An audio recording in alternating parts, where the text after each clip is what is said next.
High students, welcome to Piyali's classroom. আজকে চলে এলাম নতুন একটা ভিডিও নিয়ে।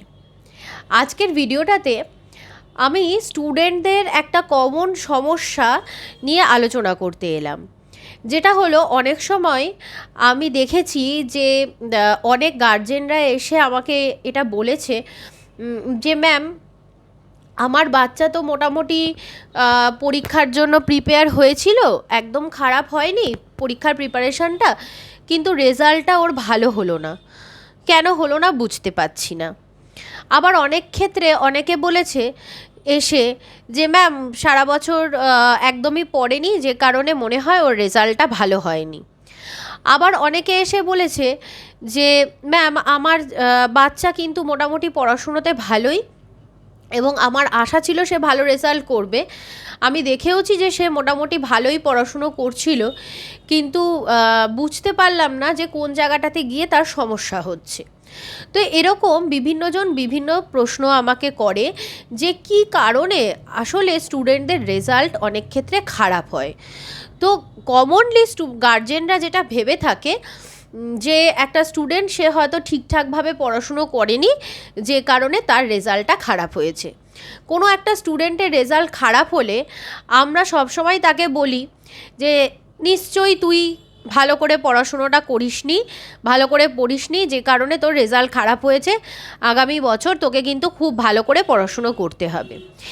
এই কমন একটা স্টেটমেন্ট আমরা আমাদের বাচ্চাদেরকে দিয়ে থাকি, কিন্তু আসলে ভালো রেজাল্ট করতে গেলে তার জন্য কিন্তু শুধু পড়ে গেলেই চলবে না, কিছু স্ট্র্যাটেজিও কিন্তু স্টুডেন্টদেরকে মেনটেন করতে হবে। আমরা বড়রা ওদেরকে ছোটোবেলা থেকে কিন্তু এইগুলোকে শিখিয়ে দিই না, বা আমরা কিন্তু সারা বছর এই বিষয়গুলোর দিকে নজর দিই না বলতে পারি এক কথায়। তো যে কারণে ওদের এই সমস্যাটা হয়ে থাকে। তো এটার জন্য আমাদের বড়দেরকেও কিছুটা কিন্তু দায়িত্ব নিতে হবে। ছোট থেকে যদি আমরা এই বিষয়গুলো সম্পর্কে ওদেরকে বুঝিয়ে দিই, তাহলে বড় হলে ওরা নিজেরাই সেই বিষয়গুলো বুঝে নিতে পারবে, যেটা ওদের রেজাল্টটা ভালো করার পথে ওদেরকে এগিয়ে নিয়ে যেতে সাহায্য করবে। তো এই বিষয়টা নিয়ে বলার সময় আমি প্রথমেই বলছি যে কী কী বিষয়ের জন্য একটা বাচ্চার রেজাল্ট খারাপ হয়। তো কী কী বিষয় সেগুলোকে আগে আমাদেরকে জানতে হবে এবং ওদেরকে এই বিষয়গুলো সম্পর্কে বোঝাতে হবে। তো সবার প্রথমে যেটা হয় সেটা হলো কি, যে বুঝে না পড়া। এটা আমি বর্তমানে খুব বেশি মাত্রায় এটা লক্ষ্য করি যে যখন কোচিংয়ে পড়াই, স্টুডেন্টরা যতজন স্টুডেন্ট থাকে তার মধ্যে থেকে খুব কম সংখ্যক বাচ্চাই থাকে যে যারা খুব মনোযোগ সহকারে আমি কি বলতে চাইছি সেটা শোনে বা বোঝার চেষ্টা করে। আর কিছুজন থাকে যারা শোনে কিন্তু খুব ভালোভাবে তারা শোনে না। কিছু সংখ্যক থাকে যারা পাশের জনের সাথে কথা বলতে থাকে, কথা বলা বা ইশারায় কোনো কথা বলা, বা নিজে পেন নিয়ে খেলা, পেন্সিল নিয়ে খেলা, কিছু আঁকিঝুঁকি কাটা, এরকম বিভিন্ন ধরনের অ্যাক্টিভিটিস তারা কনস্ট্যান্টলি করতে থাকে, যেটাতে আমি বুঝতে পারি যে তারা কেউই কিন্তু পড়াটা বোঝার দিকে একেবারেই মন দিচ্ছে না। তো সেক্ষেত্রে আমি স্টুডেন্টদেরকে একটা কথাই বলবো, প্রত্যেকটা স্টুডেন্টকে একটা কথা বলবো, পড়া যদি না বুঝে যদি মুখস্থ করো, তাহলে পরীক্ষার ফল ভালো হওয়া কিন্তু একেবারেই অসম্ভব। এটা ধরেই কিন্তু তোমাদেরকে চলতে হবে। মুখস্থটা করলে কিন্তু কোনোদিনই তোমরা জীবনে খুব ভালো সফল হতে কিন্তু পারবে না। যে ফিল্ডেই যাও না কেন, সাবজেক্ট সম্পর্কে কিন্তু খুব ভালো অভিজ্ঞতা থাকাটা খুবই জরুরি, এবং সেটার জন্য তোমাদের সাবজেক্টকে খুব ভালোভাবে বুঝতে হবে। তা না হলে পরীক্ষার ফল ভালো হওয়া একেবারেই সম্ভব নয়। সেই কারণে যখন টিচাররা পড়াবে সেই সময় খুব মনোযোগ সহকারে তোমাদের পড়াটা শুনতে হবে বা বুঝতে হবে। ওই সময়টা তোমাদের কাছে খুবই ভ্যালুয়েবল। ওই সময়টা অন্য কোনো কাজে নিজেদেরকে এঙ্গেজ করলে চলবে না। সেকেন্ড পয়েন্ট হলো রিভিশন না দেওয়া। স্টুডেন্টরা বেশিরভাগ ক্ষেত্রেই এটা করে যে একটা চ্যাপ্টার একবার মুখস্থ হয়ে যাওয়ার পর তারা সেই চ্যাপ্টারটা রিভিশন করে না। পরীক্ষার আগের দিনকে তারা রিভিশন করতে বসে, পরীক্ষার আগের দিন তারা রিভিশন করতে বসে। এবার পরীক্ষার আগের দিন যখন রিভিশন করতে বসে তখন দেখা যায় 1-2 মাস আগে যে চ্যাপ্টারগুলো মুখস্থ করেছিল সেগুলো সবই ভুলে গেছে। ফলস্বরূপ তাকে আবারও সবটা মুখস্থ করতে হয় নতুন করে। এতগুলো সাবজেক্ট, এতগুলো বিষয় আবার পরীক্ষার আগে গিয়ে নতুন করে মুখস্থ করতে গিয়ে এতটাই অতিরিক্ত মাত্রায় মানসিক চাপ তৈরি হয়ে যায় যে পরীক্ষার সময় গিয়ে কিছুই মনে থাকে না, সবটাই গুলিয়ে যায়। এরপরে বলছি যে লিখে অভ্যাস করা। যেটা পড়ছো সেটাকে লিখে লিখে প্র্যাকটিস করো। যত লিখবে তত তোমাদের মাথায় বিষয়টা গেঁথে যাবে। লিখে লিখে প্র্যাকটিস করো, তাতে পড়াটা অনেক বেশি মাথায় থাকবে। স্টুডেন্টদের লেখার প্রতি একটা খুব অনীহা তৈরি হয়েছে বর্তমানে দেখতে পাই। তারা একদমই লিখতে চায় না এবং হাতের স্পিডও তাদের খুবই কম। তো সেক্ষেত্রে বলবো যত লিখবে তত পড়াটা ভালো মনে থাকবে। কাজেই লিখে যে সমস্ত বাচ্চারা সারা বছর অভ্যাস না করে সেক্ষেত্রে পরীক্ষার ফল ভালো হবে না, এটা ধরেই চলতে হবে। যত লিখবে, যেগুলো পড়া হয়ে গেছে সেগুলো যত লিখবে তত তুমি বুঝতে পারবে যে তোমার কোন জায়গাটা ভুল হচ্ছে। একটা কোশ্চেন আনসারের কোন কোন লাইনগুলোকে তুমি স্কিপ করে চলে যাচ্ছ, সেই লাইনগুলোকে আবার পুনরায় পড়তে হবে, আবারও তোমাকে না দেখে সেগুলো লিখতে হবে। কনস্ট্যান্ট এরকম প্র্যাকটিসের মাধ্যমে তবেই পরীক্ষার ফল ভালো করা সম্ভব হবে। দ্বিতীয়ত হলো এবার পরবর্তী হলো কি, পড়া জমিয়ে রাখা। স্টুডেন্টরা কি করে, টিচার একটা চ্যাপ্টার পড়িয়ে দিল এবং তারা বাড়িতে গিয়ে তারপরে আর সেই চ্যাপ্টারটা খুলে দেখে না। টিচারের পড়িয়ে দেওয়া মানেই তারা এটা মনে মনে ভেবে নেয় যে ওই চ্যাপ্টারটা তাদের রেডি হয়ে গেছে, কিন্তু একেবারেই কিন্তু বিষয়টা সেটা নয়। টিচার পড়িয়ে দেওয়া মানে কিন্তু তোমার সেই চ্যাপ্টারটা তৈরি হয়ে যাওয়া একেবারেই নয়। চ্যাপ্টারটা তোমাকে বাড়িতে পড়তে হবে। তো টিচার পড়িয়ে দিল, দেখা গেল পরীক্ষার 2 মাস আগে টিচার সিলেবাস শেষ করে দিয়েছে, কিন্তু তোমার একটা চ্যাপ্টারও পড়া হয়নি, সেক্ষেত্রে কিন্তু পরীক্ষার ফল একেবারেই ভালো হবে না। পড়া জমিয়ে রাখলে পরীক্ষার আগে গিয়ে সব বিষয়গুলোর অতগুলো করে টপিক একসাথে পড়লে তখন ব্রেন এত কিন্তু মাথায় রাখতে পারে না, সেক্ষেত্রে পরীক্ষার ফল ভালো হয় না। তারপরে কি, পরীক্ষার সময় টাইম ম্যানেজমেন্ট। পরীক্ষার সময় টাইম ম্যানেজমেন্ট একটা খুব গুরুত্বপূর্ণ বিষয়।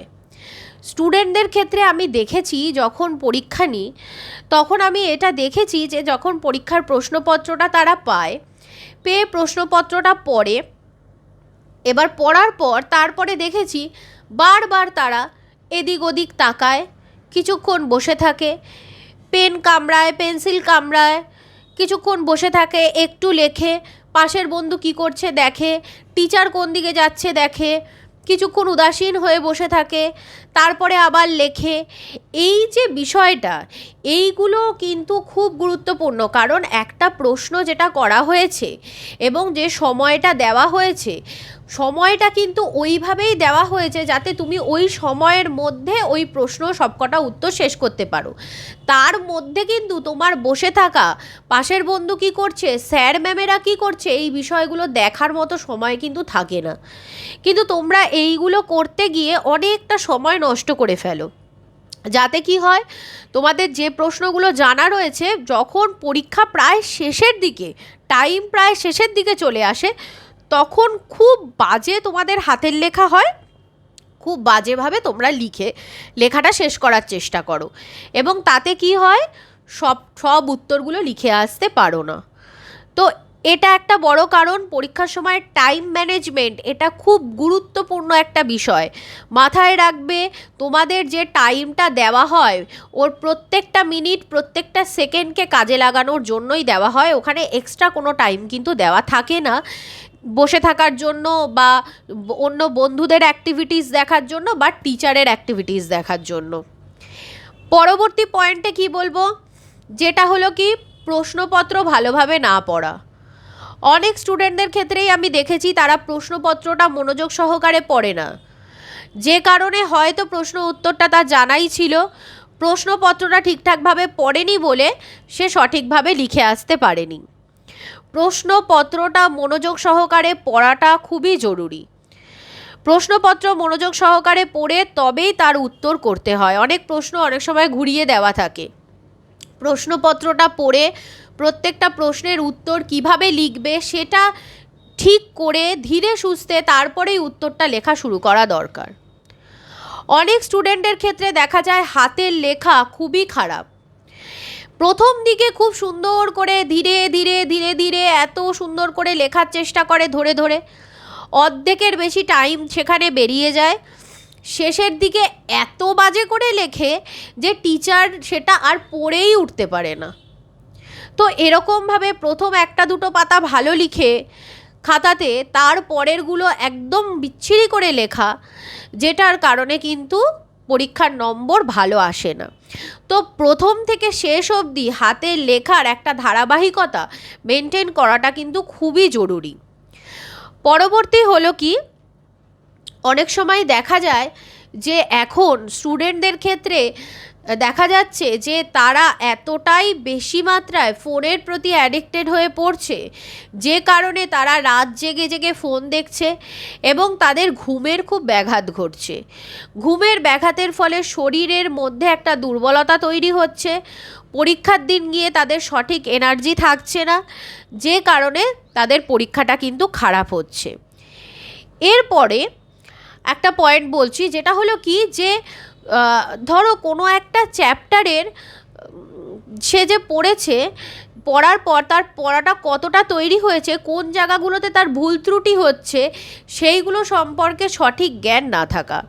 বিশেষ করে ইংলিশ, অঙ্ক এই সাবজেক্টগুলোতে কোন জায়গাটাতে তার ভুল হচ্ছে, কোন জায়গাটা সে তার সঠিকভাবে তৈরি হয়নি, ইংলিশের গ্রামারের দিকের কোন টপিকগুলো ভালো করে তৈরি হয়নি, ম্যাথসের কোন পোর্শনগুলোতে তার একটু দুর্বলতা রয়েছে, কোথায় তার ছোটোখাটো ভুল ত্রুটিগুলো হচ্ছে, সেই বিষয়গুলোকে সঠিকভাবে অ্যানালিসিস করা কিন্তু দরকার।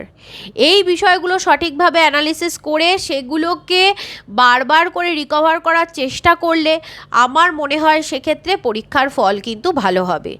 না হলে দেখা যাবে ওই ছোটোখাটো ভুল ত্রুটির কারণে ইংলিশে গ্রামাটিক্যাল মিস্টেক করা বা ম্যাথসে হয়তো দেখা গেল কিছুটা স্টেপ ঠিক করে তারপরে পুরোটা ভুলভাল করে চলে এলো, সেক্ষেত্রে পুরোটা কাটা যাবে এবং 0 পাবে। তো এই সমস্ত বিষয়গুলো জানা দরকার। এবং অনেক ক্ষেত্রেই হয় স্টুডেন্টদের তাদের সঠিক নির্দেশনা থাকে না, তারা ঠিকভাবে বুঝে উঠতে পারে না যে কিভাবে তারা পড়াশুনো করবে। এই যে একটা ডায়েরি মেনটেন করে পড়া উচিত, একটা রুটিন করে তাদের পড়া উচিত, এই বিষয়গুলো তারা সঠিকভাবে কিন্তু করে না।